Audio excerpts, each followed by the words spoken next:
네, 오늘은 이제 성도를 세우는 5가지 기둥 우리가 지금까지 살펴보았고요. 오늘은 4번째 기둥 살펴보려고 하는데 성도로서 우리가 살아가면서 우리는 목적이 뭐예요? 성도로서 살아가는 목적은 뭐라고 그랬어요? 하나님께 영광을 돌리는 것이다. 성도의 삶은 헌신을 통해서 하나님께 영광을 돌리는 게 목적이다 그랬죠. 그래서 이 성도의 삶이 헌신이고 헌신을 통해 하나님께 영광을 돌리려면 이 성도로서 살아가는 5가지 기둥이 온전히 세워져 있어야 된다라고 얘기했습니다. 그래서 첫 번째 기둥이 뭐였어요? 예배, 두 번째가 사역, 그 다음에 세 번째가 교제, 그다음 오늘 살펴볼 내용은 훈련, 그리고 다음 주에 살펴볼 사명의 기둥, 이 5가지 기둥이 온전히 세워져 있어서 성도의 삶을 우리가 살아가게 되면 어떻게 해요? 이 헌신을 통해서 하나님께 영광을 돌리는 성도로서의 목적에 맞는 삶을 살아갈 수 있다라고 얘기했습니다. 그러니까 우리가 성도로서 다 살아가고 있지만 그 성도로서 제대로 살아간다는 것은 하나님께 영광을 돌리는 삶이고, 하나님께 영광을 돌리는 삶을 살아가기에 우리의 마땅히 헌신을 해야 되고, 그 헌신이 우리의 성도의 삶 가운데 이렇게 묻어져 있어야 되는데, 그 삶을 잘 살기 위해서는 이 5가지 기둥이 세워져 있어야만 한다라고 했습니다.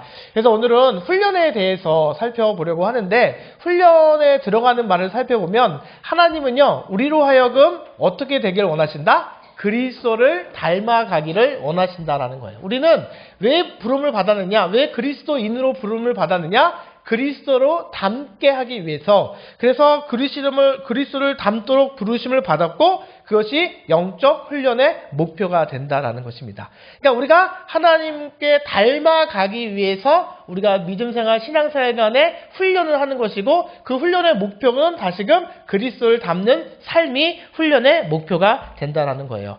그래서 우리가 말씀 잘 아는 로마서 8장 29절에서 보면 이렇게 얘기하죠. 하나님이 미리 아신 자들을 또한 그 아들의 형상을 본받게 하기 위하여 미리 정하셨으니 이는 그로 많은 형제 중에서 맏아들이 되게 하려 하심이다 라고 얘기하고 있는데, 아들의 형상을 본받게 하기 위함이다. 본받게 하기 위하여 우리를 부르셨다, 정하셨다라고 얘기하고 있죠. 그러니까 예수 그리스도를 닮도록 우리가 부르심을 받았다라는 것입니다. 그런데 우리가 성도로서 부르심을 받았어요. 그리스도를 닮도록 부르심을 받았는데, 우리가 그것이 저절로 될까요? 안 될까요? 우리가 그리스도로 닮도록 부르심을 받았으면, 부르심을 탁 받는 순간 우리가 저절로 그렇게 예수 그리스도를 닮는 모습으로 우리가 변화가 돼요? 안 돼요?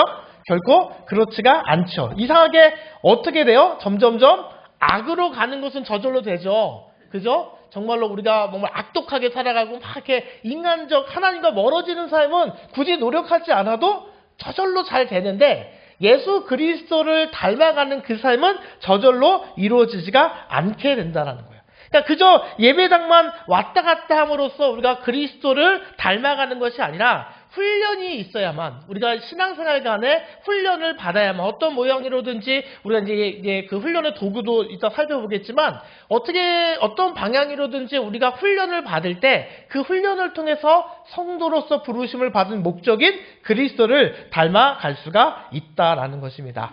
여러분 이렇게 보다 보면 아이가 성격이 참 잘 자라고 참 멋있게 자라고 있으면 뭐라고 얘기해요? 아이고 내 새끼 나 닮아서 참 이렇게 예쁘고 생각하는 것도 참 다르구나, 이렇게 얘기하죠. 그런데 이 아이가 삐뚤어지기 시작합니다. 삐뚤어지기 시작하면 뭐라고 해요? 똑같은 아이인데, 이놈의 자식은 도대체 누구를 닮은 거야? 네 애비 닮았구나, 이렇게. 네 애비 닮았어, 이런 거지, 이렇게 얘기를 했다간 큰일 나겠지만, 우리 서로 간에 그렇게 얘기를 하잖아요. 여기서 닮아간다는 건 뭘 닮아간다는 얘기예요? 여기서 누구를 네 하는 거 보니까 내가 아빠 꼭 닮았어. 꼭 그 아빠 미워하는 그래서 그대로 아주 판박이 이러면, 이 아이가 지금 아빠를 닮았다고 표현할 때 이 아빠가 아니라 이 아이가 무엇을 닮은 거예요? 외모를 닮은 거예요? 성품을 닮은 거예요? 성품을 닮았다라는 얘기죠. 막 욱하고 막 화내고 별것도 아니고 흥분하고 막 제 얘기를 하는 것 같네요. 네. 흥분하고 이러면 에휴 네 애비 닮았고 그래, 이렇게 얘기하면 이 닮았다의 개념은 성품을 닮았다라는 개념이잖아요. 우리가 예수님을 닮도록 우리가 부르심을 받았는데, 우리도 예수님의 무엇을 닮아야 되느냐면 예수님의 그 성품을 우리가 닮아야 된다는 거예요. 그러니까 하나님께서 성도된 우리를 부르시면서 예수님 닮기를 원하시는데 예수님의 무엇을 닮기를 원하시냐? 예수님의 성품을 담기를 원하시고 그 성품을 담도록 하기 위해서 훈련을 우리는 받아야만 한다라는 것입니다. 그러면 우리가 그리스도를 닮기 위해서 훈련을 받는다. 훈련을 받는다는 것은 무엇을 얘기할까? 훈련이란 무엇인가? 첫 번째로 훈련은요. 예수님을 닮아가는 과정이 된다라는 것입니다. 그러니까 그러니까 이 훈련이라는 거 우리가 쉽게 생각하면 막 어떤 큰 교회 같은 데 가면은 막 여러 가지 전도 프로그램, 뭐 신앙 상담 프로그램, 제자 훈련 프로그램, 뭐 여러 가지 프로그램들이 있잖아요. 그런 프로그램들도 참 중요하지만 여기서 말하는 훈련이라는 것은요. 예수님을 닮아가는 과정이지 그 훈련 어떤 프로그램이 아니다라는 거예요. 그러니까 우리가 훈련을 받아야 된다고 해서 이것을 하나의 프로그램으로 이해해서는 안 된다라는 것을 우리가 분명히 아셔야만 한다라는 거예요. 에베소서 4장 13절에 보면요. 우리가 다 하나님의 아들을 믿는 것과 아는 일에 하나가 되어 온전한 사람을 이루어 그리스도의 장성한 분량이 충만한 데까지 이르르니 라고 이렇게 얘기하고 있죠. 여기서 무엇과 무엇이 하나가 되어야 된다고 얘기했어요? 하나님의 아들을 믿는 것과 아는 것이 하나가 되어야 된다는 거예요. 그러니까 믿는 것, 예수 그리스도를 믿는 것과 그 믿음을 통해서 그 예수 그리스도를 제대로 아는 것이 하나가 되는 것. 이게 바로 훈련이 된다라는 것입니다. 그러니까 우리가 궁극적으로 추구할 것을 우리에게 말씀해 주고 있는데 그리스도인의 삶의 방향이 어떠한 방향으로 향해야 되는가? 그리스도의 장성한 분량으로 이르는 데까지 이게 영적 목표잖아요. 그리스도의 장성한 분량에 이르기까지 우리가 이르러야 하는데 그것을 이름에 있어서 두 가지를 강조하고 있는 게 무엇이다? 믿는 것과 아는 것이 하나가 되는 것. 그러니까 믿는 것과 아는 것이 하나가 되어서 우리의 믿음이 장성한 분량에 이르는 것. 그래서 이것이 훈련의 과정 가운데 있다라는 거예요. 예수 그리스도를 닮아가는 과정이 바로 훈련에 있다라는 것이죠. 그래서 데이비드 왁스 목사님 이렇게 얘기해요. 제자도는 한마디로 세상을 위한 그리스도의 계획이다라고 이야기하고 있어요. 그러니까 우리가 예수 그리스도를 믿는다면 믿는 것과 아는 것이 일치가 되어서 우리가 믿음의 모습 그대로 우리가 예수 그리스도를 경험하고 증거하는 삶을 살아가는 것이 제자로서의 성도로서의 그리스도인으로서의 마땅한 목적이고 하나님의 원하심이 되시고 그것이 우리가 살아가기 위한 그것을 위한 훈련을 받아야 되는 것이 우리 성도의 삶에서 중요하다라는 것입니다. 그래서 마이클 위킨스라는 분도 이렇게 얘기해요. 제자도는 현실 세계에서 예수님과 함께 생활하는 것이다 라는 거예요. 그러니까 이게 무슨 말이냐면요. 닮기 위해서 가장 가장 최선의 것은 무엇이 있느냐? 누군가를 닮아야 돼요. 닮아야 된다고 그랬잖아요. 닮기 위해서 가장 잘 닮을 수 있는 방법이 어디가 있을까요? 그것은 살면 닮아갈 수가 있죠. 그냥 이 사람을 닮아가기 위해서는 그 사람과 함께 살면 돼요. 부부가 간에 점점점 어떻게 된다고 얘기해요? 닮아간다라고 얘기하죠. 뭐 여러 가지 생각이라든가 방향이라든가 모습이라든가 닮아간다고 하잖아요. 왜 닮아가요?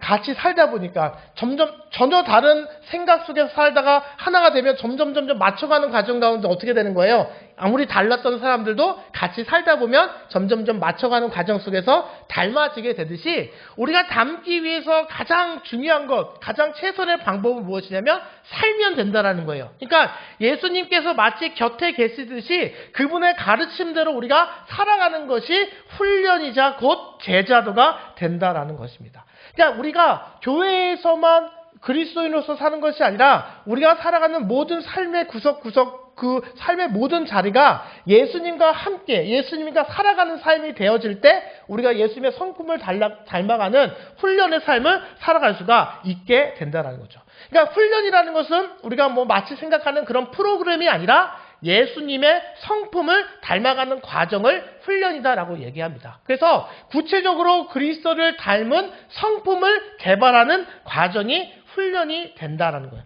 그리스도를 닮기 위한 훈련, 성격을 바꾸는 것이 아니라 무엇을 개발하는 것이다? 성품을 개발하는 거예요. 그러니까 예수님을 닮아간다고 해서 우리의 성격이 바뀔까요? 안 바뀔까요?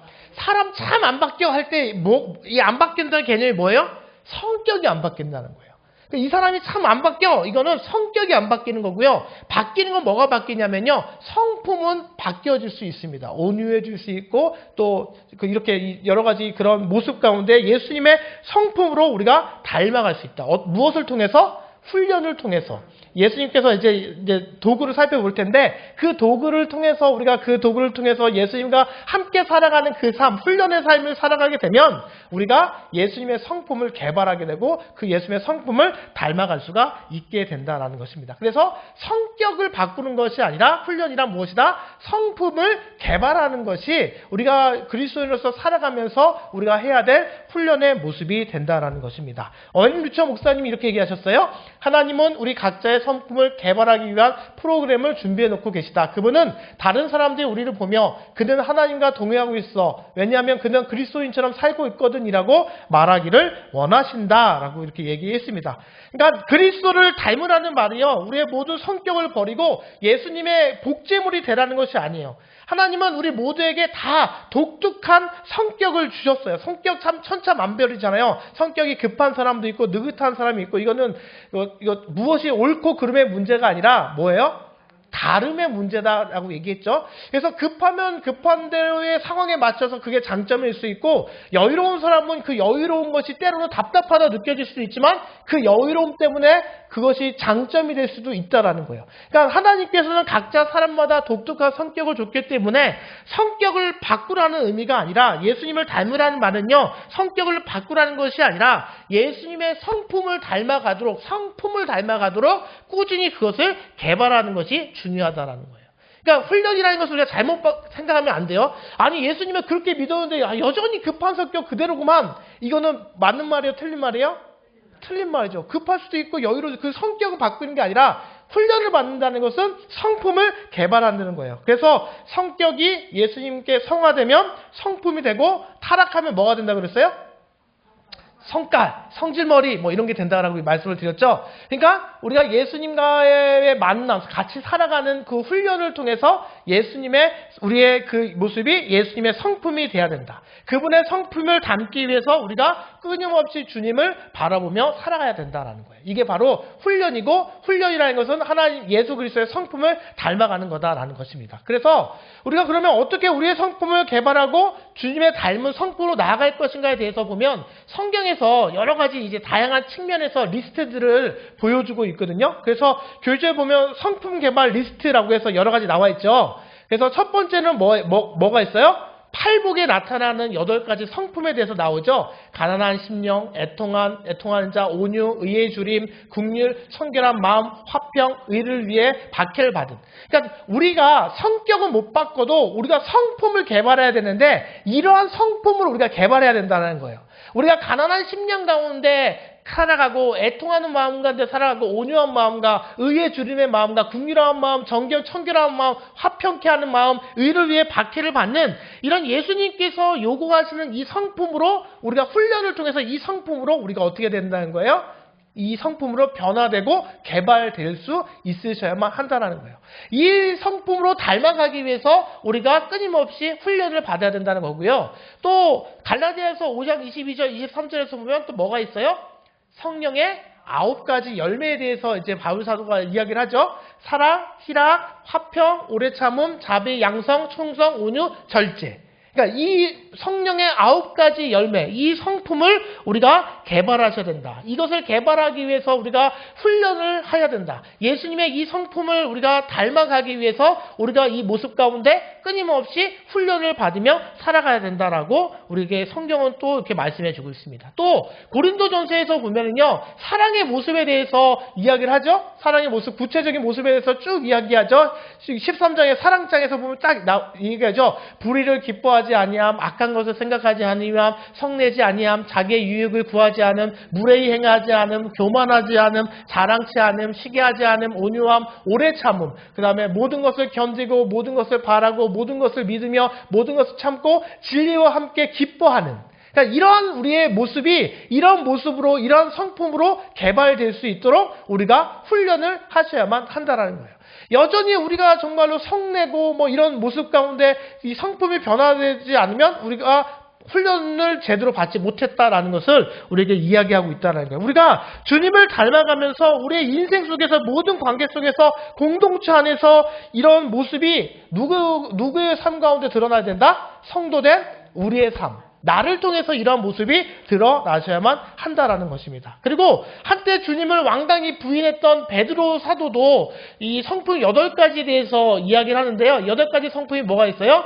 믿음, 덕, 지식, 절제, 인내, 경건, 형제 우애, 사랑에 대해서 베드로후서 1장 5절로 8절에서 이렇게 이야기하고 있습니다. 그러니까 원래는 이 베드로가 예수님을 어떻게 했어요? 예수님을 닭이 울기 전에 3번 부인하고 도망갔었던 결국 그런 사람이었는데 부활하신 예수 그리스도를 만나서 그의 인생이 새로워지고 나서 사도 베드로가 우리에게 남겨진 이런 성품의 리스트를 우리가 이런 성품으로 성도로서 살아가야 된다는 것을 우리에게 제시해주고 있다라는 것입니다. 여기서 덕이라는 것은요 도덕적 탁월함이 아니에요. 예수 그리스도의 그 덕을 본받아야 된다는 것을 이야기하고 있습니다. 그러니까 이러한 우리의 성품이 우리의 그 신앙생활 가운데 믿음의 여정 가운데 성도로서의 삶 가운데 훈련되어져야만 한다라는 것입니다.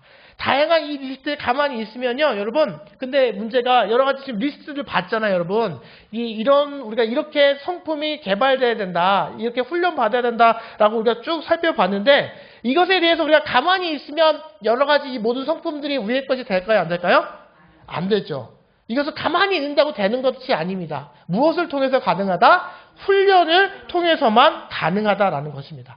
그런데 문제는 이 훈련, 우리가 아무리 훈련을 한다고 해도요, 이 훈련이 우리의 노력만으로, 의지만으로 가능하냐? 우리의 의지와 우리의 노력으로는 분명히 한계가 있습니다. 그래서 우리가 알아야 할 것은 이런 훈련은요, 나의 일을 넘어서 이 중요한 것이 무엇이냐면, 훈련은 누구의 일이냐면요, 성령의 일이 된다라는 사실을 우리가 꼭 기억하셔야만 한다는 것입니다. 그러니까 훈련을 받기 위해서는요, 성령 충만을 받으셔야만 한다는 거예요. 내가 예수님의 성품을 담고자 아무리 노력해도 내 의지와 내 어떤 그 모습, 내 노력으로는 예수님의 성품을 닮아가는 데는 한계가 있기 때문에 우리가 어떻게 해야 되느냐? 우리 스스로 훈련한다고 닮아가는 데는 한계가 있기 때문에 우리의 그 훈련의 기본적인 그 고백 가운데 무엇이 있어야 되냐면 훈련은 누구의 일이다? 성령의 일이다라는 거예요. 여기서 근데 여러분 성령의 일이다라고 하니까 여러분 좀 부담감에서 좀 벗어나시지 않으세요? 네, 오해하시면 안 돼요. 이 성령한테 떠넘기란 얘기가 아닙니다. 훈련은 성령의 일이, 이거 성령의 일이네? 내 일이 아니네? 그러면 성령이 올 때까지 그냥, 너 성령이 안 하셨으니까 내가 성품이 바뀌지 않은 거지라고 우리가 쉽게 생각하기 쉬운데 그게 아니라는 거예요. 여기서 훈련은 성령의 일이다라는 것은 떠넘기라는 것이 성령께서 할 일이다라고 떠넘기라는 것이 아니라 성령께 우리의 주도권을 넘기라는 얘기입니다. 그러니까 내가 나의 스스로를 막 바꾸려고 하는 것이 아니라 내 생각과 내 판단을 내려놓고 성령께서 내 안에서 나의 인간적인 생각, 판단, 경험, 여러 가지 고집들, 여러 가지 이런 것들로 내 자신을 그런 모습 가운데 내 인생의 내 주도권을 계속해서 잡아서는 안 되고 내 주도권을 성령에게 맡겨야 된다. 이게 뭐라고 그랬어요? 4글자로 성령 충만이다 여기 있죠. 그러니까 우리가 성령 충만함을 통해서 우리가 훈련을 받을 수 있고 그 훈련을 통해서 우리가 변화될 수가 있다라는 것입니다. 그러면 훈련이 이제 성령의 일인데 이것을 좀 더 현실적으로 우리가 우리의 삶에 대입해 보면 우리가 어떻게 해야 되느냐? 첫 번째, 그리스도가 우리를 통해 사시게 하는 것이 성령을 통해서 우리가 훈련을 받는다는 거예요. 그러니까 주도권을 넘기는 거니까 그리스도가 우리를 통해서 살 수 있도록 하셔야만 한다는 거죠. 이에 대해서 유명한 말씀 갈라디아서 2장 20절이죠. 내가 그리스도와 함께 십자가에 못 박혔나니 그런즉 이제는 내가 사는 것이 아니요 오직 내 안에 그리스도께서 사시는 것이라. 이제 내가 육체 가운데 사는 것은 나를 사랑하사 나를 위하여 자기 자신을 버리신 하나님의 아들을 믿는 믿음 안에서 사는 것이니라 라고 얘기했죠. 그러니까 우리가 예수 그리스도를 닮아가기 위해서 그 예수 그리스도가 우리 안에 살아가도록 하는 것, 내가 예수님을 내 노력과 내 의지로 훈련한다고 해서 예수님을 닮아갈 수 없고 성령을 통해서 하는 것이기 때문에 내 주도권을 넘기고 어떻게 해야 되느냐? 예수 그리스도가 내 안에서 살아갈 수 있도록 우리 자신을 계속해서 길을 살려야 된다? 우리를 자신을 죽여야 된다? 우리의 자신을 죽여야 된다는 거예요. 여러분 슬프십니까? 죽여야 된다는 말이? 로마서 12장 1절을 보면 거룩한 산 제물이 되어라 라고 얘기하고 있죠. 거룩한 산 제물. 산 제물이라는 말이 여러분 말이 될까요? 안 될까요? 산 제물이라는 단어는요. 기본적으로 이게 맞는 문장이 아닙니다. 그죠? 제물은 뭐예요? 제물이라는 것 자체가 살아있는 거예요? 죽어있는 거예요? 죽어있는 거잖아요. 그런데 제물 앞에 산이 붙었어요. 산 제물이 되라 라고 이야기를 했잖아요. 이게 무슨 말이냐? 바로 갈라디아서 2장 20절 말씀이에요. 그러니까 내가 살아가고 있지만 이 안에 나의 자아가 죽고 그리스도께서 살아가는 삶, 이게 거룩한 산 제물이고 성령 충만의 삶이 된다. 그러니까 그분이 내 안에 살아갈 수 있도록 우리가 정말로 그리스도와 함께 죽었고 그리스도 안에서 우리 안에 살아계시는 믿고 고백하는 삶, 그것이 성령이 이끄시는 삶이 된다라는 거예요. 그래서 예수님께서 제자들 얘기할 때도 나를 따라오르거든 자기 자신을 부인하라라고 얘기했듯이 먼저 우리가 훈련은 성령께서 하시는 일이기 때문에 그리스도가 우리 안에 살아가도록 해야 된다는 것이고요. 두 번째는요. 성도는 어떻게 해야 된다? 성령을 따라 행하셔야만 한다는 거예요. 주도권을 성령한테 넘겼으니까 누구의 주도권이 누가 성령한테 주도권이 있으니까 당연히 성령에 따라 우리가 살아가셔야만 한다는 거예요. 그러니까 우리가 주인이 되어서는 안 된다라는 것을 우리에게 말씀해주고 있습니다. 내가 이루노니 너희는 성령을 따라 행하라. 그리하면 육체의 욕심을 이루지 아니하리라 라고 이야기하고 있어요. 그러니까 우리가 주도권이 성령한테 있으니까 그리스도가 살아갈 수 있도록 나의 자아를 죽이고 성령에 따라 육체의 욕심에 따라 살아가는 것이 아니라 성령에 따라 행하는 삶이 훈련이라는 거예요. 그런 훈련을 통해서 예수님의 성품을 닮아가는 것. 그래서 우리의 그 훈련의 모습을 통해 성화되는 삶을 살아가서 기둥을 세울 때 우리가 온전히 하나님께 영광을 돌리는 헌신의 삶을 살아갈 수가 있게 된다는 것이죠. 존 스토트 목사님이 이렇게 얘기하셨어요. 성령은 우리 안에 임재해 계시고 우리를 소생시키시고 거룩하게 하시며 신자에게 위로부터 오는 무엇을 준다? 힘을 주신다라는 것입니다. 그러니까 우리가 하나님을 정말로 아프게 하는 이유는 뭐냐면요. 삶의 주도권, 내가 정말 그게 물질이 되었든 시간이 되었든 어떤 자녀가 되었든 어떤 삶에 가장 아끼는 것이 되었든 내 안에 어떤 그 주도권을 내려놓지 못하고 포기하지 못해서 하나님의 마음을 아프게 할 때가 우리가 너무나도 많이 있다는 거예요. 그러니까 성도로서 이제 새로운 피조물이 되었으니까 새로운 피조물로서 살아가셔야 되는데 아직도 이따 살펴보고 있지만 옛 그 습관을 버리지 못하고 옛 자아를 버리지 못하고 내가 가진 그 주도권을 내려놓지 못하다 보니까 성도로서 제대로 살아가지 못하는 거예요. 주도권을 버리지 못하니까 성도로서 훈련을 제대로 받지 못하고 영적 성장, 성숙의 삶을 살아가지 못하게 되니까 하나님은 우리를 부르실 때 영적 성숙을 목적으로 불러내셨는데 우리가 그렇게 따라가지 못하니까 우리의 그런 모습을 보면서 하나님이 참으로 마음을 아파하신다는 거죠. 그리고 세 번째 헌신은 무엇이냐? 훈련은 무엇이냐? 성도의 의지적인 무엇을 필요로 한다? 헌신을 필요로 한다라는 것입니다. 그러니까 가만히 있는다고 뭐 이건 성령이 하는 일이니까 그냥 나는 뭐 가만히 죽은 듯 있어야지 아무것도 안 하고 가만히 있어야지 성령께서 하시는 일이잖아 내가 뭘 하겠어? 이렇게 하면은 된다 안 된다? 안 된다는 거예요. 어떤 헌신? 의지적인 헌신이 있으셔야만 한다는 것입니다. 빌립보서 2장 12절 13절 그러므로 나의 사랑하는 자들아 너희가 나 있을 때뿐만 아니라 더욱 지금 나 없을 때에도 항상 복종하고 두렵고 떨림으로 너희 구원을 어떻게 해라? 이루라 라고 얘기했죠. 너희 구원을 이루라는 거예요. 너희 안에서 행하신 이는 하나님이시니 자기의 기쁘신 뜻을 위하여 나에게 소원을 두고 행하게 하시나니 라고 얘기하고 있습니다. 닮기를 원하고 닮겠다고 결정하고 닮기 위해 노력해야 하고 닮기 위해 우리가 몸부림치셔야만 한다라는 것입니다. 그러니까 이 성령께서 하시는 일이지만 성령께서 할 수 있도록 끊임없이 예수님 그리스도를 닮기 위해서 내 어떤 성품들을 변화시키기 위해서 내 생각과 내 판단과 내 경험과 내 감정과 내 여러 가지 그런 모든 것들을 내려놓기 위해서 몸부림치면서 우리가 정말로 구원을 이루는 삶을 우리가 살아가실 때 그 구원을 이루는 그 헌신의 삶을 의지적으로 우리가 살아가고자 하실 때 그 노력과 그 헌신을 하나님께서 보시고 성령께서 친히 일하시게 된다라는 것입니다. 그러니까 우리의 삶을 그리스도를 더욱 닮아가는 삶으로 두렵고 떨림 가운데 우리가 끊임없이 살아가기 위해서 나를 내려놓고 나를 죽이는 훈련, 우리 스스로가 계속 그 삶을 살아가셔야만 한다는 거예요. 그러니까 자기 자신을요, 계속해서 안락한 자리, 편안한 자리에 그냥 있게 하는 것이 아니라 자꾸 어떻게 해야 되는 거예요? 훈련의 자리로 우리를 자꾸 어떻게 해야 돼요? 스스로 밀어 넣으셔야만 한다는 거예요. 우리는 어떻게 해요? 밖에서 일하는 게 좋아요? 일하는 게 좋으세요? 집에서 노는 게 좋으세요?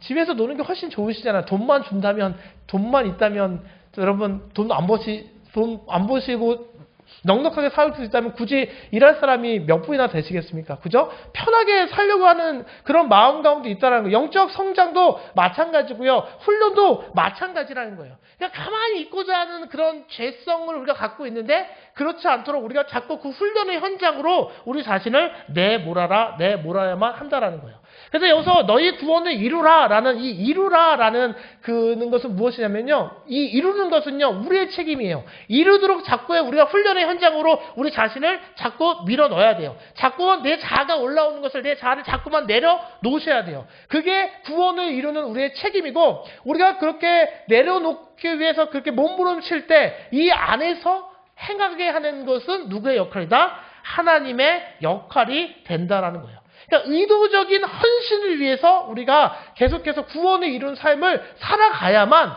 그게 진정 훈련의 삶을 살아갈 수 있게 된다는 거죠.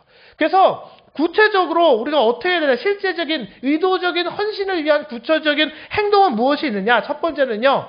옛 태도를 버리셔야만 한다라는 것입니다. 옛 태도가 나오지 않도록 그 옛 태도를 깨끗이 버려야만 한다라는 거예요. 에베소서 4장 22절 너희는 유혹의 욕심을 따라 썩어져가는 구습을 따르는 무엇을 버려라? 옛 사람을 버려라 라고 얘기하고 있어요. 그러니까 우리가 새로운 피조물이 되기 위해서는 이 더러우면 우리가 몸을 씻으러 이제 샤워할 때 여러분 입었던 옷 그대로 입고 샤워하시는 분 있어요? 없어요? 없죠. 입었던 옷을 다 벗어야 되죠.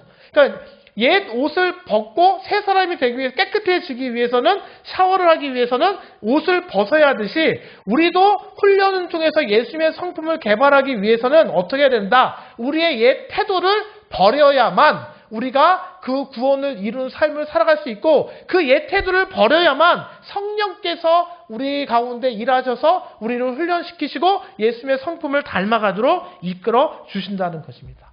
옛날의 습관, 예수님 믿기 전에 몸에 밴 이기적이고 자기중심적이고 세상에 있었던 습관들을 버려야 돼요.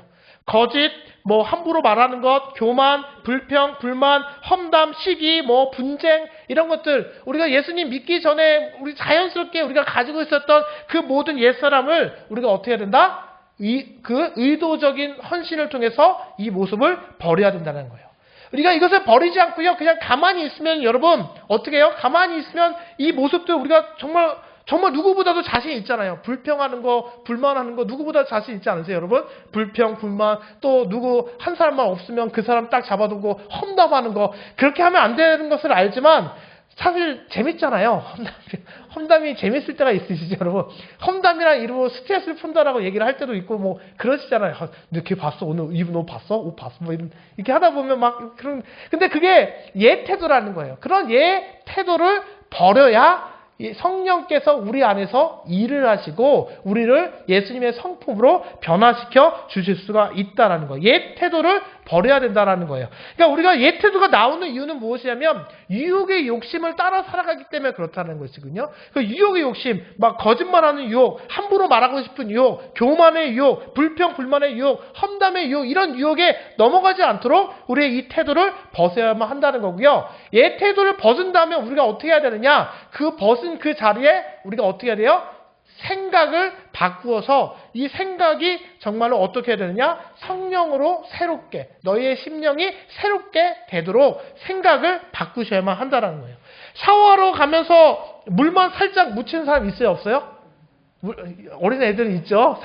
이렇게 세수 다 했다고 목욕 다 했다고 물 살짝 이렇게 한번 찡기고 와갖고 했다고 하는 사람이 있지만 대부분 우리가 샤워를 하고 몸이 더러워진 상태로 깨끗하기 위해서 우리가 샤워를 하러 들어간다면요. 깨끗이 몸을 씻지 그냥 어떻게 해요? 그냥 이렇게 물만 묻히는 사람이 없죠. 그러니까 새로운 몸의 상태로 나오게 된다는 거예요. 옷만 벗어서는 안 되고요. 우리의 갖고 있는 생각이 바뀌셔야만 한다는 거예요. 예수 그리스도의 마음을 품는 생각으로 이기적인 그 생각들을 이제는 내려놓고 예수 그리스도의 마음을 품으셔야만 한다는 거죠.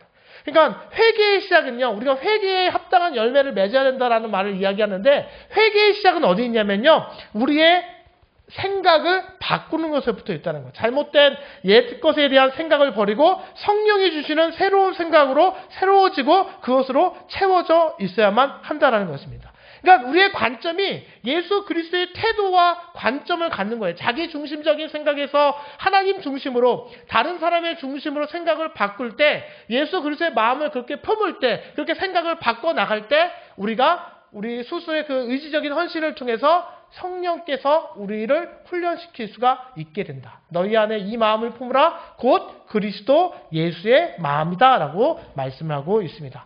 그래서 잘하는 말이죠. 우리나라에서 되게 유명한 말이잖아요. 생각을 심으면 행동을 얻고, 행동을 심으면 습관을 얻고, 습관을 심으면 인격을 얻고, 인격을 심으면 운명을 얻는다라는 말이 있듯이, 우리의 생각이 바뀌지 않고서는, 우리의 옛 구습을 버리지 않고서는 새 사람이 될 수가 없고, 새 사람이 되지 않고서는 성령께서 우리를 훈련시킬 수 없다라는 이 사실. 우리가 스스로 구원을 이루어야만 한다라는 것입니다. 그리고 세 번째는요, 우리가 생각을 바꿨다면 새롭고 거룩한 습관을 길러야만 한다라는 거예요.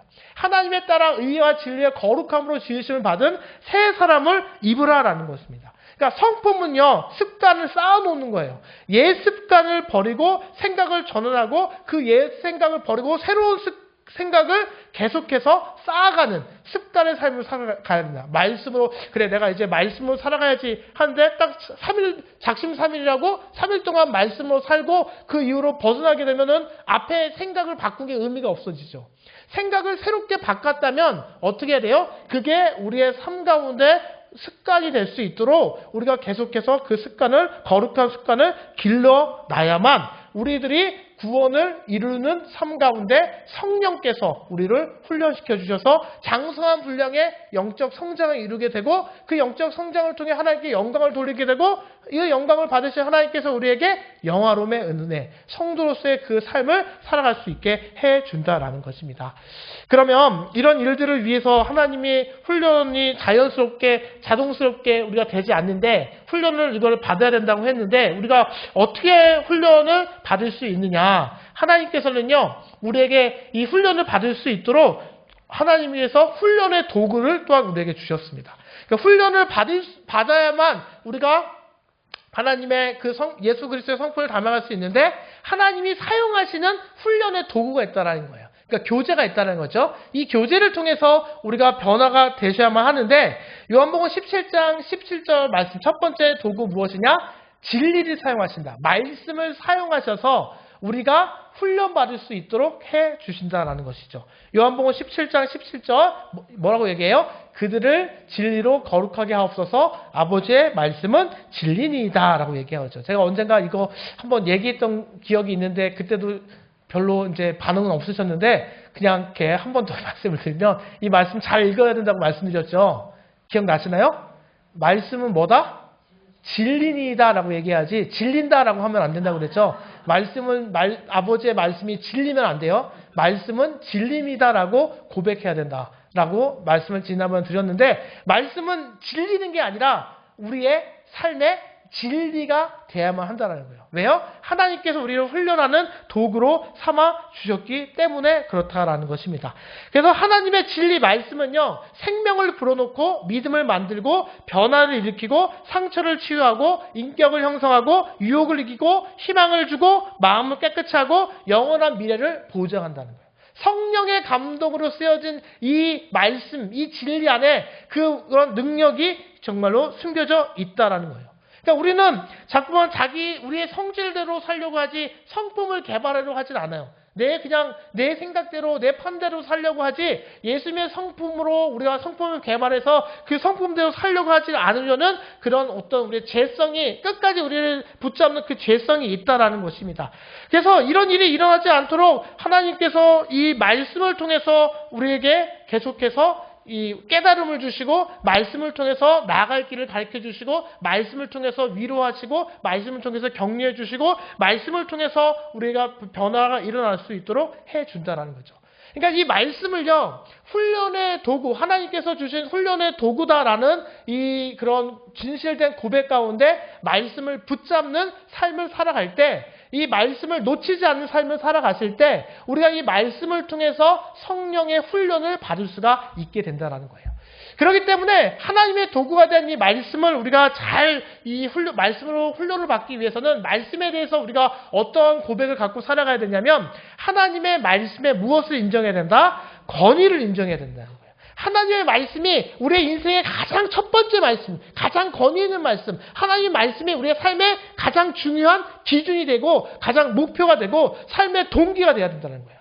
세상의 생각들, 주변의 어떤 소리, 어떤 지혜로운 이야기, 지식이 우리의 삶의 어떤 기준이 아니라 하나님의 말씀의 권위를 인정하시고 말씀을 붙잡고 살아가셔야만 한다는 것입니다. 사람들은요, 종종 잘못된 어떤 권위와 기준을 따라가요. 문화라든가, 모두가 그렇게 하니까, 이렇게 해도 돼. 이렇게 사람이 있고요. 항상 그렇게 해왔으니까, 그냥 이렇게 해도 돼라든가, 또는 논리적이라든가, 옳은 일처럼 느껴지니까, 하나님의 말씀대로 살아가야 함에도 그 말씀대로 살아가지 않을 때가 있거든요. 그러니까, 하나님의 말씀의 권위를 우리가 인정하면, 그 어떠한 모든, 정말로 여러 가지 삶의 기준들, 세상의 기준들이 있지만, 그 기준들보다 하나님의 말씀대로 살아가게 되는데 그 권위를 인정하지 우리가 마음 가운데 진실로 인정하지 못하면 세상의 생각에 따라 상황에 따라 여러 가지 조건에 따라 자꾸만 어떻게 돼요? 말씀이 아닌 다른 것에 기울게 된다는 거예요. 그러니까 우리가 하나님의 말씀의 권위를 꼭 하나님의 말씀이 우리의 삶의 해답이고 답이 되고 길이고 진리고 생명이 된다. 이 사실을 우리가 잃지 않으셔야만 한다는 거예요. 구약의 예언서에서 보면요, 줄기차게 나오는 말이 있어요. 무슨 말이 있냐면 들으라라는 거예요. 회개하라, 들으라라는 이야기가 있어요. 이 들으라는 건요, 그냥 단지 들으라라는 이야기도 있지만 이 들으라는 의미에는요, 순종하라라는 의미가 있습니다.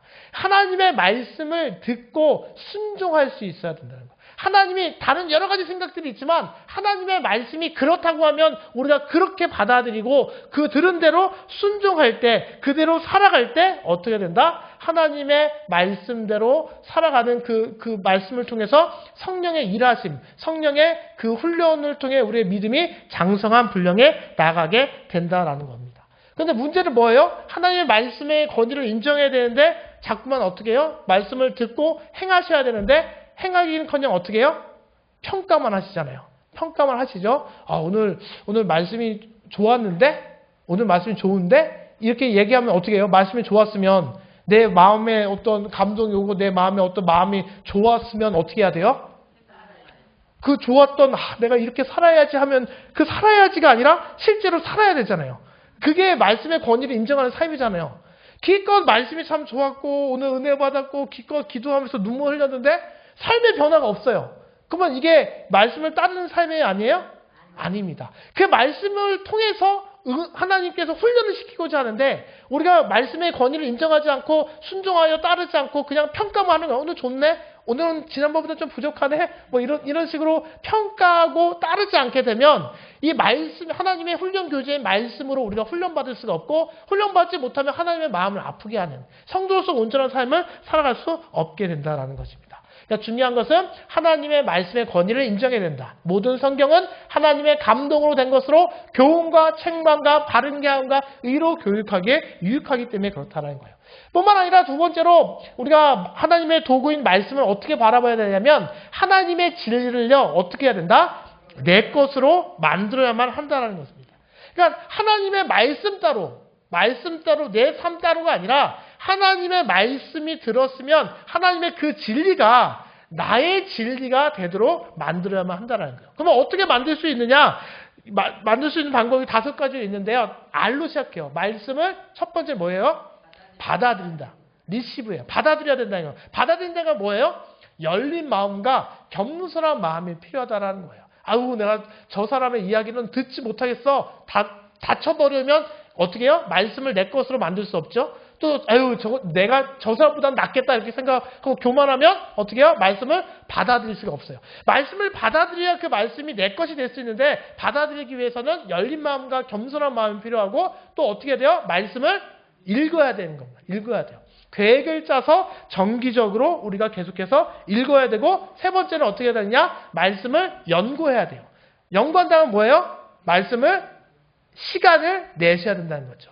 들은 말씀이 내 삶 가운데 어떻게 이 말씀이 나에게 어떤 은혜가 되는지에 대해서 시간을 내셔야만 돼요. 주일에 한번 앉아서 한 25분, 30분 정도의 그 말씀만 듣고 들은 다음에 그것을 끝나는 것이 아니라, 내지는 읽고 거기서 끝나는 것이 아니라, 그 말씀이 내게 주신 그 말씀이 어떠한 말씀인지 우리가 시간을 내서 연구하셔야 되고, 연구한 말씀을 어떻게 해야 돼요?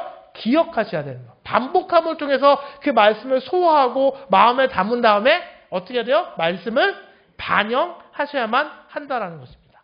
그러니까 이 5가지의 그런 모습 가운데 하나님의 진리를 내 것으로 만들어야 된다라는 거예요. 사람들은요, 묵상을 어렵게 생각해요. 하나님의 말씀을 묵상한다라는 것을 되게 어렵게 생각하는데요. 이것은 특별한 방법이 있는 것이 아닙니다. 그냥 우리가 걱정할 수 있는 능력만 있으면요, 누구든지 할 수 있는 게 묵상이에요, 여러분. 걱정은 다 잘할 수 있죠. 하는 거는 자신 있으시죠, 여러분? 네, 걱정은 다 잘하시잖아요. 그러면 우리는 다 묵상할 수 있다, 없다? 있다라는 거예요. 또 걱정하면 다 묵상할 수 있다라는 거예요. 그러니까 우리가 묵상을 어렵게 생각하는 것이 아니라, 우리가 정말 묵상에 대해서 이거 말씀을 열린 마음 가운데, 방금 살폈듯이 열린 마음 가운데 우리가 그 말씀을 받아들이고 그 말씀을 그 다음에 읽으면서, 그 다음에 말씀을 연구하고 말씀을 기억하면서 그 말씀을 반영하는 삶을 살아가게 되면, 묵상을 통해서 어떻게 되는 거예요? 계속해서 하나님의 그 삶을 살아갈 수 있다는 거예요. 하나님께서 말씀을 통해서요, 우리 세상의 모든, 우리 각자의 어려움을 해결할 수 있는 모든 답을 말씀에 다 담아주셨어요. 그런데 그 말씀에 다 담아주셨는데, 그 말씀이 내 것이 되지 못하다 보니까 말씀의 능력 있는 삶을 우리가 살아가지 못하게 됩니다. 아무리 정말로 밥맛 돌라고, 밥맛 있게 하라고 진수성찬을 차려줘도요, 그 사람이 입 열지 않고 안 먹으면 진수성찬이 의미가 있어요, 없어요? 의미가 없습니다. 아무리 하나님께서 말씀으로 진수성찬을 차려줬어도 우리가 그 밥을 먹어야 그 말씀이 내 것이 되는 건데, 말씀을 우리가 제대로 묵상하지 않냐고 말씀을 제대로 내 것으로 받아들이지 못하면 제대로 우리가 성령께서 일하시는 훈련받는 삶을 살아갈 수가 없게 된다는 겁니다. 모든 배움의 끝은 하나님을 아는 것이며, 하나님을 성경을 통해 알 수 있고, 성경 지식을 통해 하나님을 사랑하고 하나님을 닮아가게 된다라고 이야기했습니다. 그리고 세 번째는요, 말씀, 하나님의 훈련 도구인 말씀을 어떻게 되냐면, 그 하나님의 진리를요, 적용하셔야만 한다라는 것입니다. 적용할 수 있어야 돼요. 그러니까 그리스도인들이 세상 가운데 비판받는 이유가 다 여기에 있습니다. 하나님의 말씀대로 우리가 적용하여서 살지 못하다 보니까, 하나님의 말씀대로 살아가면 우리들이 정말로 욕먹을 그 손가락질 받을 일이 전혀 없는데, 우리가 그 진리를 적용하면서 살지 못하기 때문에 그렇다는 거예요. 그러므로 누군지 나의 이 말을 듣고 행하는 자는 그 집을 반석 위에 지은 지혜로운 사람 같다라고 말씀하고 있듯이, 모든 적용은요, 우리가 개인적이고 실제적이고 증명할 수 있어야만 한다라는 겁니다. 그래서 모든 적용은 개인적이고 우리 각자 개인적으로 해야 되고, 누가 대표로 하면 되지가 아니라 우리 각자가 다 그 적용의 삶을 살아가야 되고, 정말로 추상적이고 머릿속에만 있는 그것이 아니라 실제적이어야 되고, 그리고 그 삶이 증명돼야 된다는 거예요. 우리가 그렇게 적용하는 삶을 살아가는 것이 하나님께서 주신 말씀으로 살아가는 삶이고, 그 말씀을 우리가 살아갈 때 말씀을 통해 우리가 어떻게 된다? 성령께서 일하시는 훈련, 그 훈련의 삶을 살아가고 예수님의 성품을 닮아갈 수 있게 된다는 것입니다. 두 번째 도구는 무엇이냐면요, 하나님은요, 무엇을 사용하시냐면 사람을 사용하신다라는 것입니다. 사람을 사용하신다.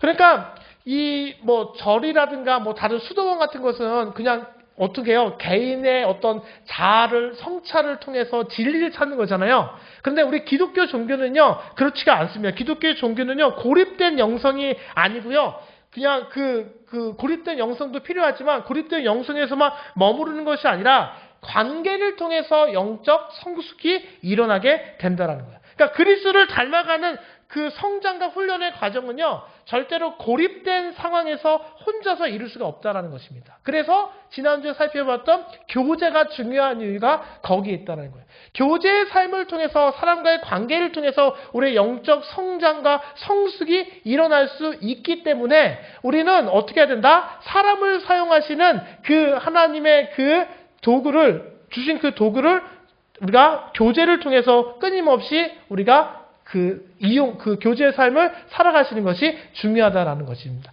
옛날에는 집에 가면은요, 이제 옛날 시대, 어른들 시대는 막 저희 아버지만 해도 8남매, 저희 어머니만 해도 10남매거든요. 그러면은 10남매, 8남매면 이렇게 모이면 18남매, 막 이렇게. 그러니까 어디를 가나 막 그랬어요. 어린 시절 기억에. 근데 저희 시대에 좀 오게 되면 어떻게 돼요? 하나 아니면 둘 이렇게 되잖아요. 그러다 보니까 옛날의 성숙도에 비해서 지금 젊은 사람의 성숙도가 차이가 나죠. 그래서 저희 기준으로 0.7을 곱하면 된다고 그러더라고요. 그러니까 예전 우리 어른들의 40살이면 그 40살은 지금 실제적으로 몇 살이냐면 28살의 그 정도의 수준이라는 거예요. 근데 왜 그럴까? 왜 그러냐면 어른들 시대에 막 10남매, 8남매, 5남매, 6남매 이럴 때는 그 안에서 뭐예요?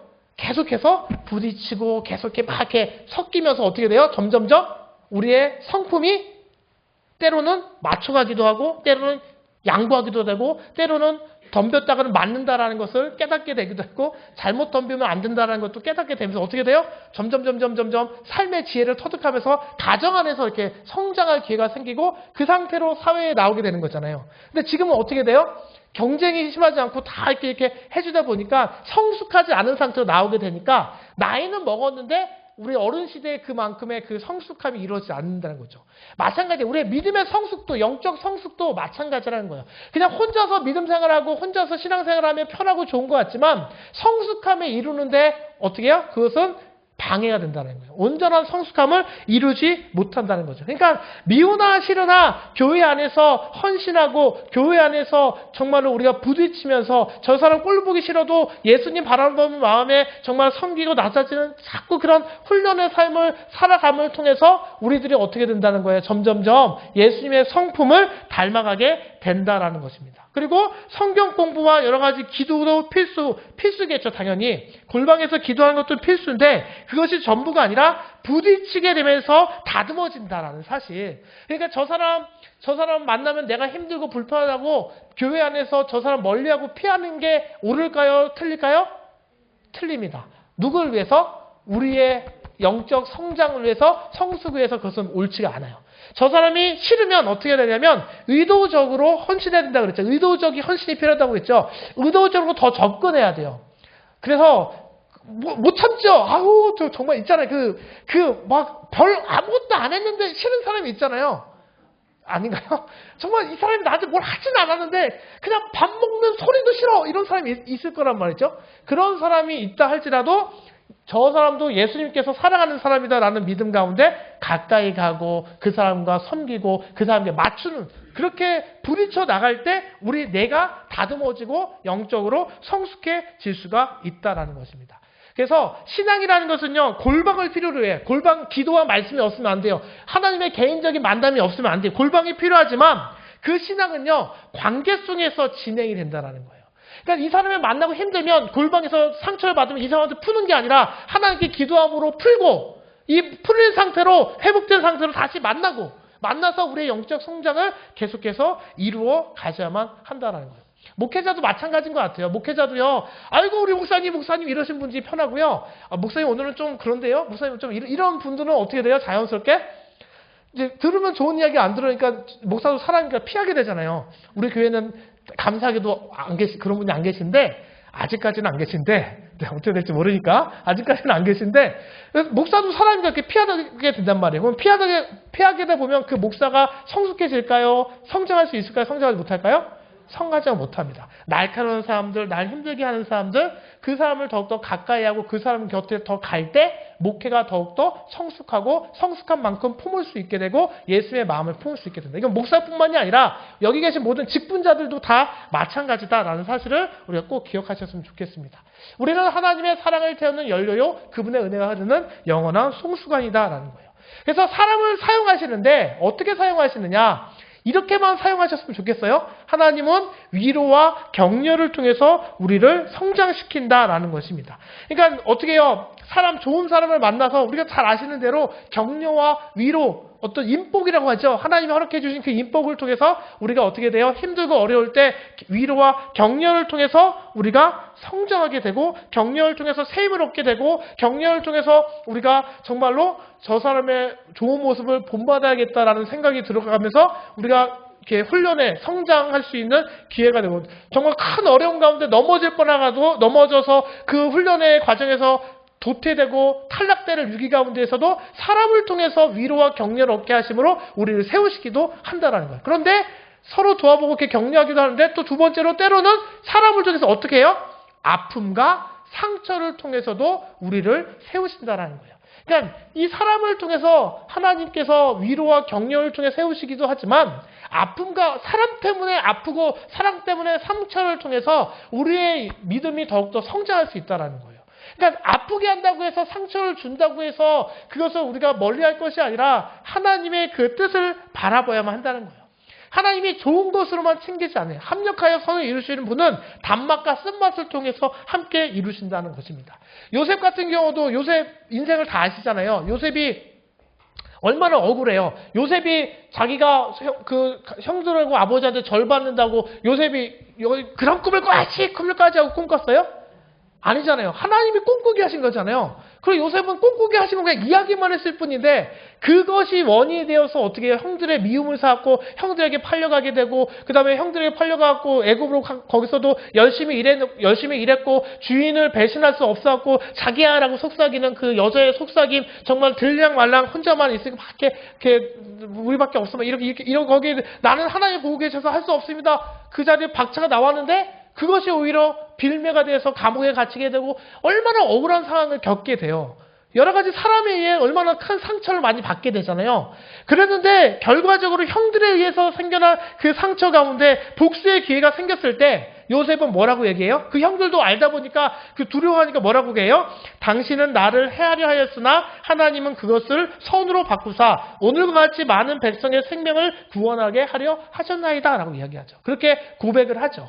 그러니까 때로는 나를 아프게 하고 힘들게 하는 그 사람을 통해서 하나님께서 우리를 훈련을 시키는 도구로 삼으셨다라는 사실을 우리가 기억하시면서, 그 상처를 통해서 우리가 배움이 있다는 사실을 기억하시면서 골방에서 기도하시면서 그 상황을 우리가 잘 이겨낼 수 있으셔야만 한다는 것입니다. 그래서 하나님은 진리를 사용하시고 사람을 사용하셔서 우리를 훈련시키는데, 또 비슷한 내용으로 뭐가 있냐면 시련을 사용하신다는 거예요. 같은 비슷한 내용인데, 우리가 믿음의 테스트에서 시련에 대해서 생각나시죠? 시험은 세 가지가 있는데 시련이 있고 유혹이 있고 테스트가 있다고 그랬죠? 이 시련이 뭐예요? 누가 주시는 거라고 그랬어요?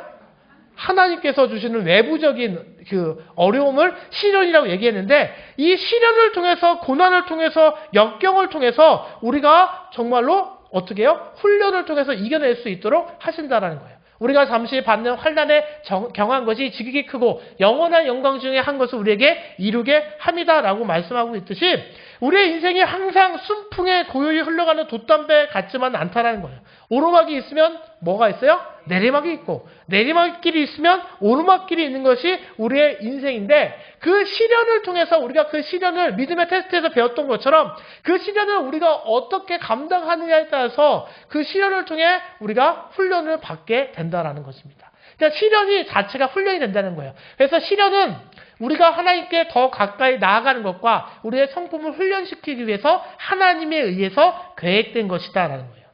요셉이 감옥에 갇히는 것, 다니엘이 사자굴에 들어간 것, 다니엘의 세 친구들이 어디 불타는 아궁이 속에 들어가는 것, 바울이 정말로 배가 가다가 로마에 가다가 배가 폐산되는 것, 예레미야가 하나님의 복음을 전하다가 구덩이에 빠지게 되는 것, 여러 가지 시련들이 있잖아요. 근데 그 시련들을 통해서 그들은 어떻게 되었어요? 더욱더 하나님을 붙들고 하나님을 의지하여서 어떻게 했습니까? 하나님께 나아가고 하나님을 바라보게 했죠.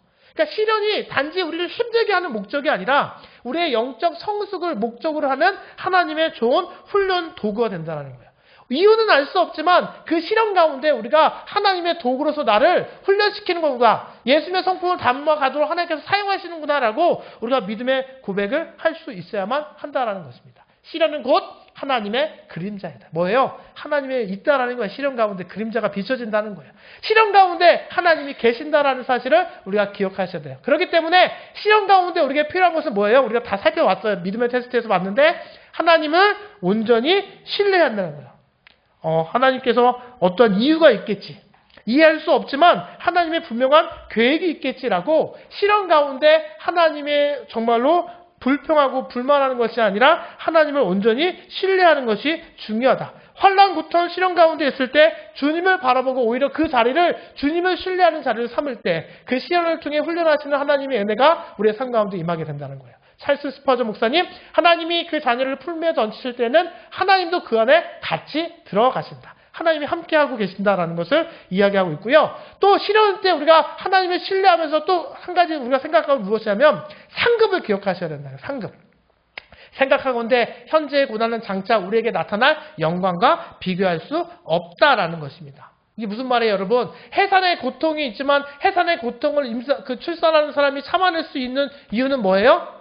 출산 이후에 기쁨을 알기 때문에, 새 생명의 기쁨을 알기 때문에 둘째, 셋째도 낳을 수 있고 그 가운데 그 고통도 참아낼 수 있는 것은 무엇이냐면 출산의 기쁨을 알기 때문이에요. 그러니까 우리가 이 시련을 이겨내면 상급이 있다는 것을 기억하시면서 그 시련을 우리가 잘 사용할 수 있어야만 한다는 것입니다. 그래서 시련, 히브리서 말씀에서 이는 상주심을 바라봅니다 라고 이야기했죠. 시련 가운데 상급을 기억하실 때 우리가 그 시련을 통해서 우리가 능히 그 하나님의 훈련을 받을 수 있게 된다라는 거예요. 또 비슷한 내용으로 무엇을 사용하신다? 시험을 사용하신다. 이 시험은 뭘까요? 세 가지 중에 뭘까요? 시련, 유혹, 테스트 뭘까요? 하나님은 테스트를 사용하시네요. 여기 시험은 테스트를 이야기합니다. 우리를 훈련하실 때 하나님이요 테스트 하신다는 거예요. 성령의 열매와 정반대의 특성을 표현하고 싶어하는 환경을 경험하고 이렇게 허락함으로써 우리가 이 시련을 통해서 이 정말로 우리가 원치 않는 상황을 통해서 하나님께서 우리를 테스트한다는 거예요. 그런데 우리가 이 테스트를 제대로 넘어가지 못하게 되면 어떻게 돼요? 그것을 사단이 그 시련을 무엇을 바꾼다고 그랬어요? 유혹으로 바뀐다고 그랬죠. 유혹으로 넘어가게 되면 테스트에서 떨어지게 되는데 테스트에 통과하게 되면 그 테스트를 통해서 장성한 분량의 은혜가 우리의 삶 가운데 임하게 된다는 것입니다.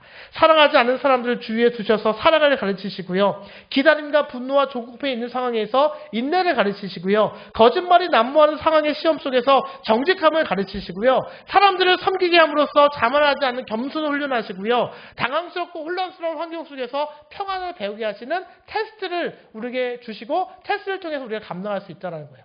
그래서 이 테스트를 우리가 잘 감당하기 위해서 중요한 것은요. 시험의 근원에 대해서 우리가 알아야 된다는 겁니다. 시험의 근원. 시험은 우리가 하나님에게서 멀어지며 우리의 성품을 파괴하도록 사탄에 의해 계획된 것입니다. 시험을 받는 것은 죄가 아닙니다. 예수님도 시험을 받으셨지만 죄를 지으시지 않았습니다.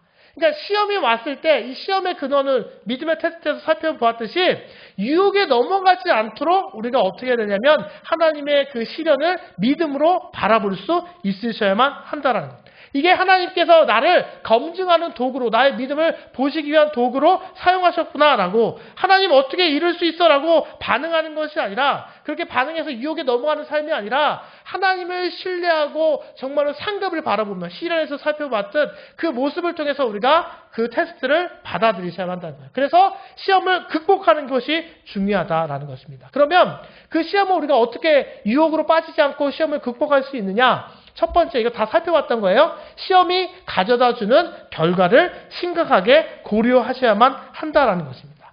그러니까 이 시험을 통해서 우리가 시험을 제대로 넘기지 못하게 되면 어떠한 큰 하나님의 정말로 징계가 있는지에 대해서 심각하게 고려할 때 우리가 유혹에 넘어가지 않을 수 있다. 테스트에 통과할 수 있다는 겁니다. 욕심이 잉태한 즉 죄를 낳고 죄가 장성한 즉 사망을 낳는다라고 했죠. 물고기가 미끼가 좋아 보여서 미끼를 탁 물어버리게 되면 어떻게 돼요?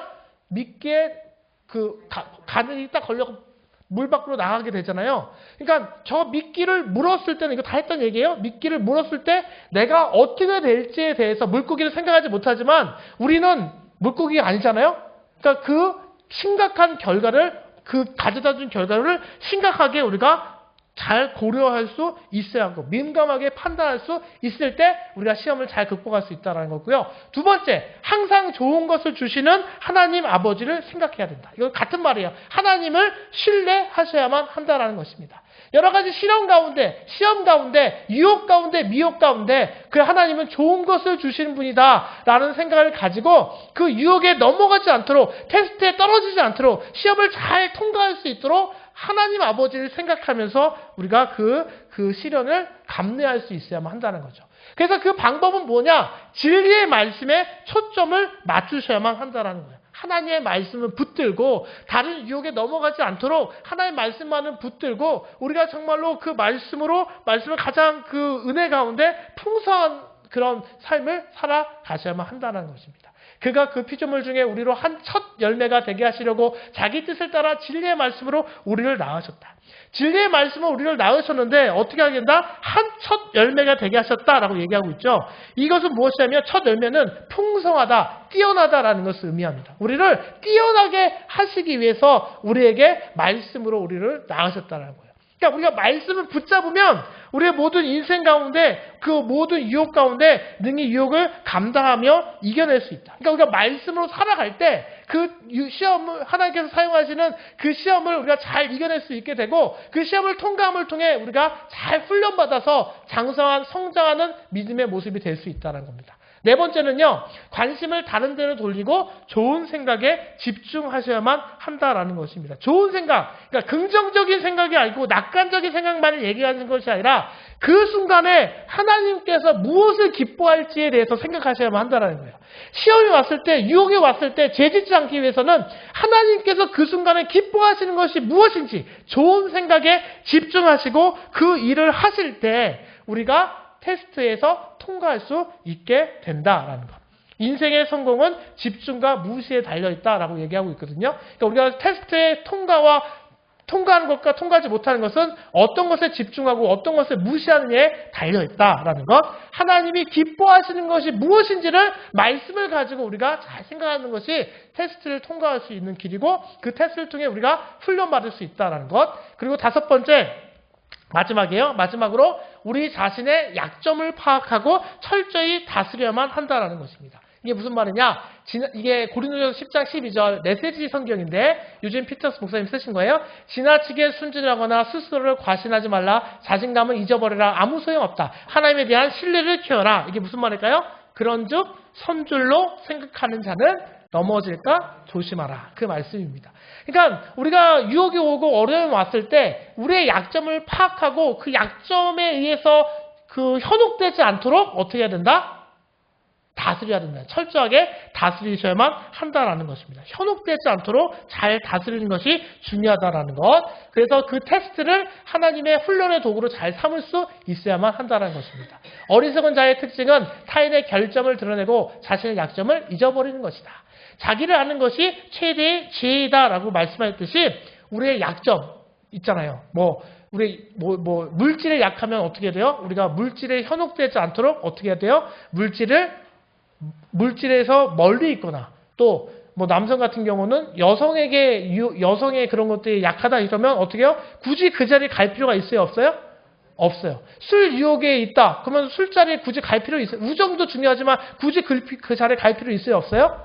없다라는. 그러니까 이게 죄의 문제를 떠나서 그로 인해서 우리가 넘어질 수 있는 테스트를 받고 있을 때는 우리의 약점이 있다면 그 약점의 자리를 피하고 다스리는 것이 중요하다. 그래서 그 테스트를 통해서 우리가 어떻게 된다? 하나님께 성령께서 일하시는 훈련을 받고 성장하고 성숙한 믿음의 분량을 이룰 수가 있고 믿음의 장성한 분량만큼 하나님의 은혜를 누리며 살아갈 수 있게 된다는 것입니다. 이 시간 우리 말씀을 쭉 살펴봤는데 우리가 이 훈련이라는 것은요. 우리의 자발적인 헌신, 적극적인 헌신이 필요하고 주님께서 주시는 이 도구를 우리가 잘 감당하기 위해서 우리를 잘 다스리는 것이 성도로서 올바른 그 훈련의 모습이 된다. 이 사실을 꼭 기억하셔서 훈련의 기둥을 잘 세워나가시는 우리 용관교회 모든 성도들 되시기를 주님의 이름으로 간절히 기원합니다.